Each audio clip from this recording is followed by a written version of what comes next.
Hello, Ryan. Hello, Ireland. We're going to get together and record another episode. A, It's that time of the week. a short episode.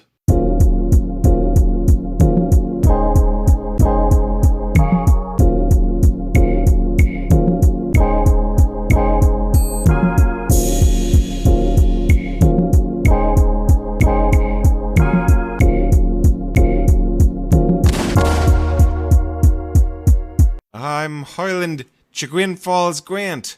Uh, I had one earlier, and I thought about it in the car dropping off the kids, and then I was like, I'm gonna forget this by the time we get around to recording.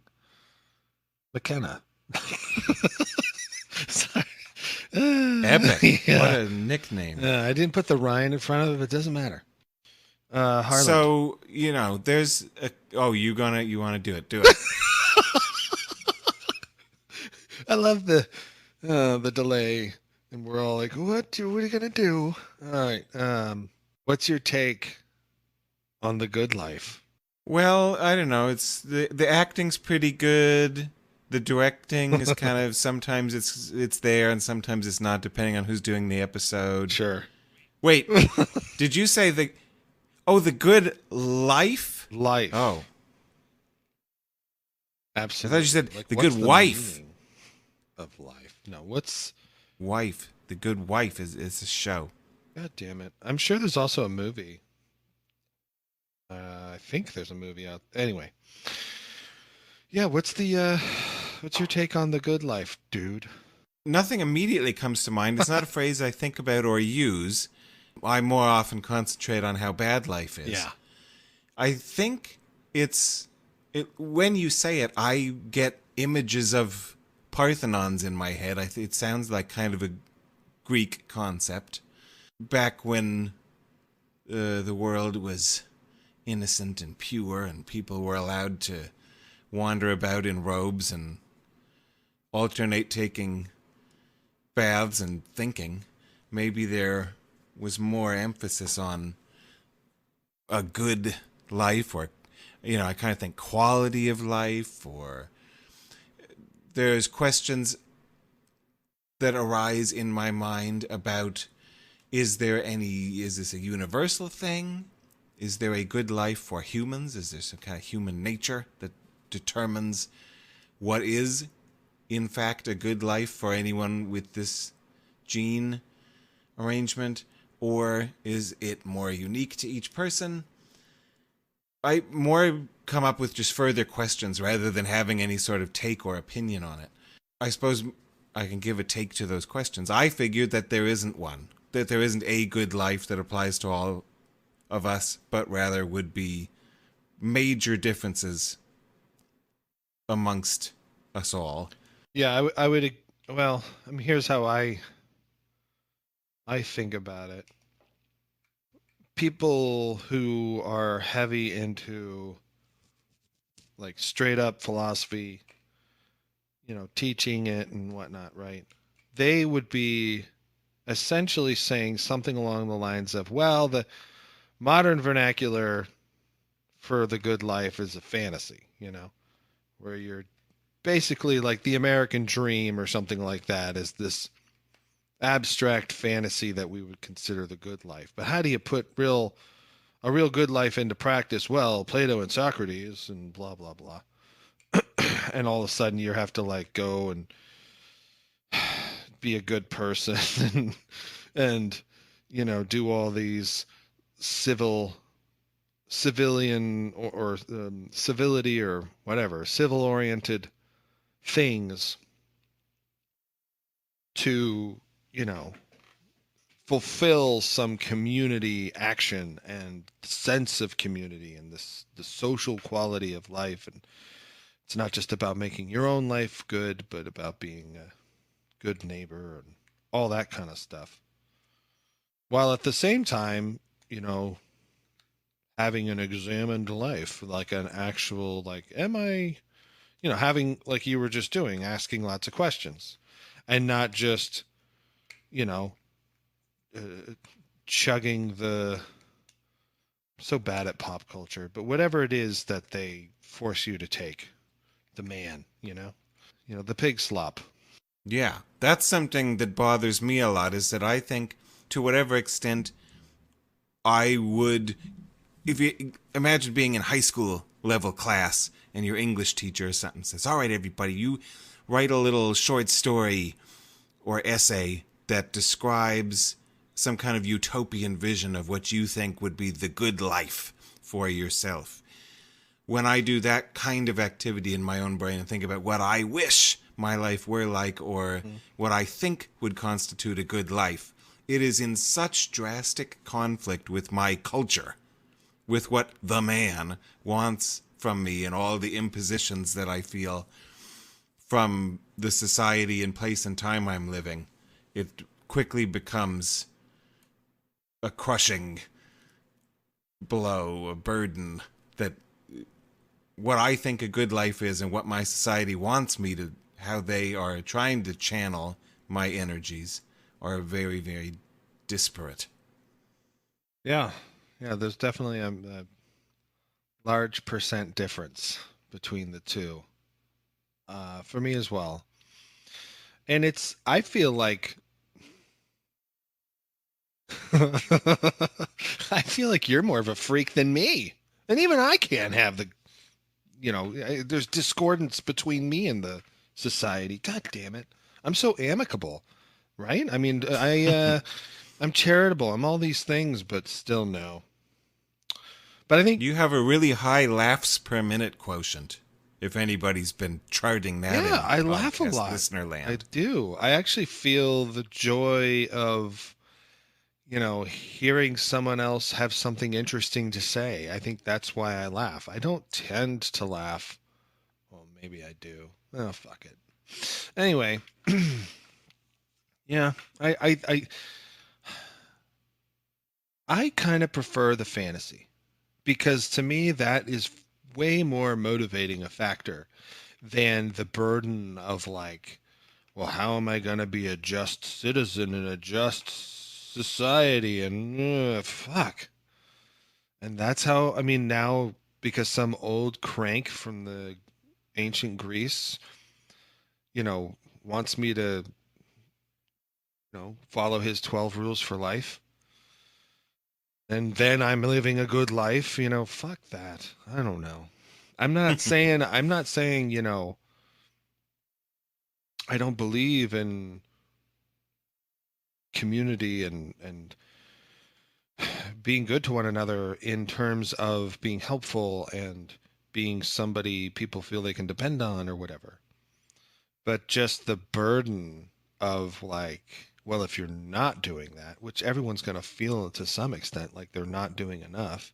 And that's what I don't like about that whole Greek thing. And so the fantasy seems better because I feel like at least in the fantasy, I wake up in the morning and I'm like, I'm charting towards this fantasy good life. And if I didn't have that, if I felt the burden of responsibility in every different direction, like responsibility to pay attention to what I think about myself and do and I'm the over-examined life or whatever, and then also just like, well, I got to go and I got to help out society today, that sucks. I'm not saying I don't want to help society, but if that's all I have to motivate me. You want to do it because you feel like doing it. Yeah. I don't want you guys to tell me I need to do it or should do it or I'm bad if I don't. Is that what you're saying? Yeah, and if I don't do it, I don't know. Yeah. I'm so hugely influenced by both Korzybskian operationalism and Nietzschean cynicism that whenever I hear good, a lot of different kinds of alarm bells go off.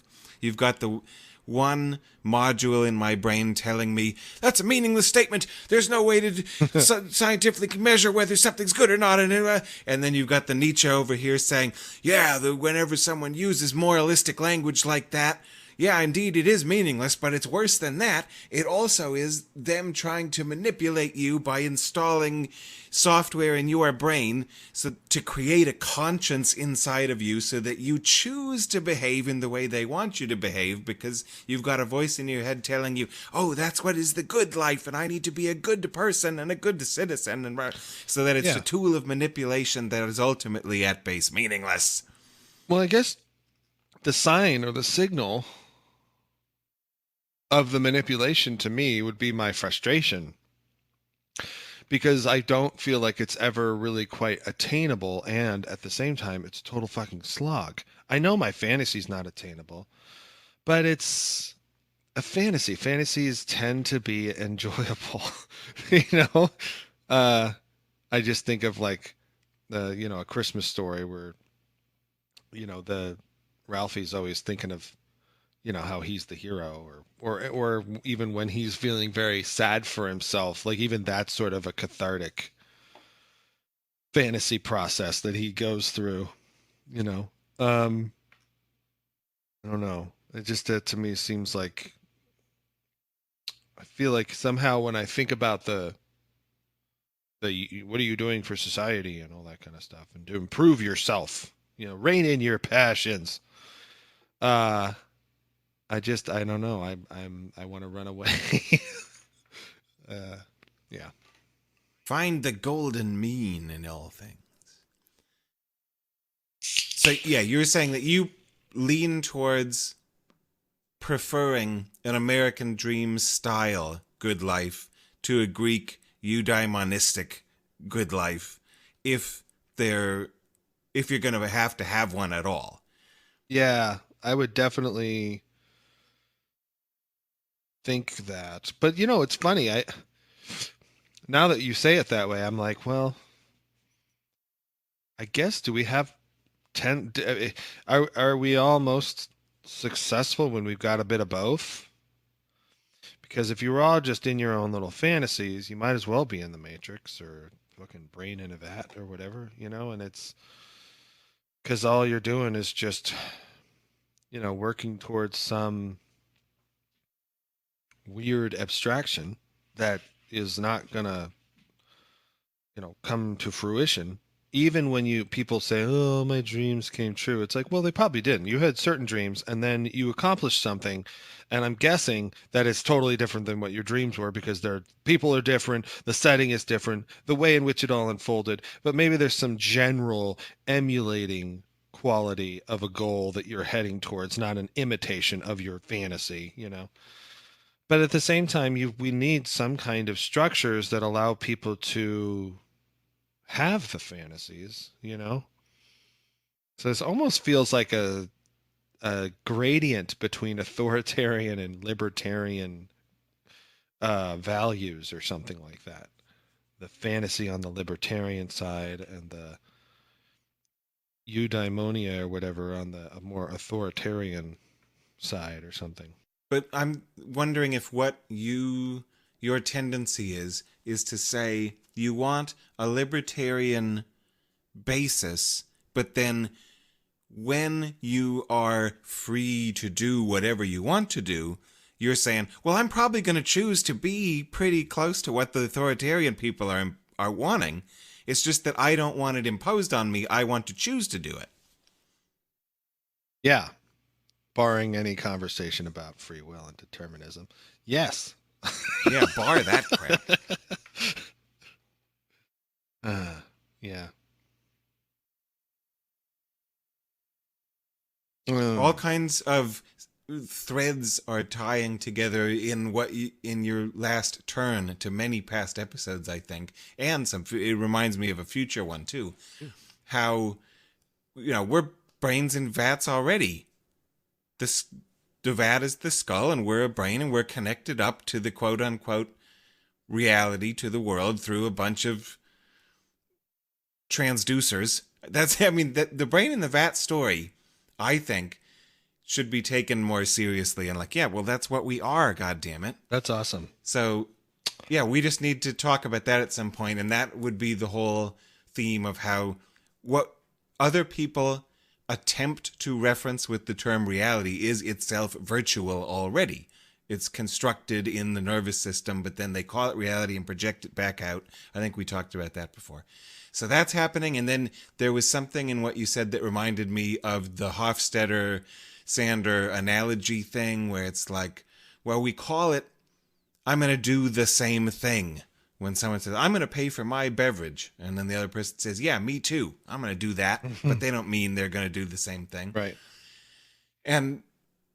But we make an analogy between the two, and maybe that is in part happening in the way that the American dream and libertarianism connect up with each other. That both under the rubric of the good life, that everybody wants to feel free to construct their own good life, but there's an assumption or a guess that what people will likely choose to do when given that freedom is very tightly analogous to one another. And then whatever it is that most people under a sort of radical freedom situation, the similarities in between their choices would be one version of how to construct what the good life is for humans. It's like, and you can run the test in some kind of artificial life software program, maybe. You guys can all go do whatever you want to do, and then we'll just mathematically average out the most popular selections and then call whatever is above some threshold the similarities we notice. That's the good life for these little artificial critters. Does that make sense? Yeah. No, yeah, for sure. I like that a lot. Now I want to go do that experiment.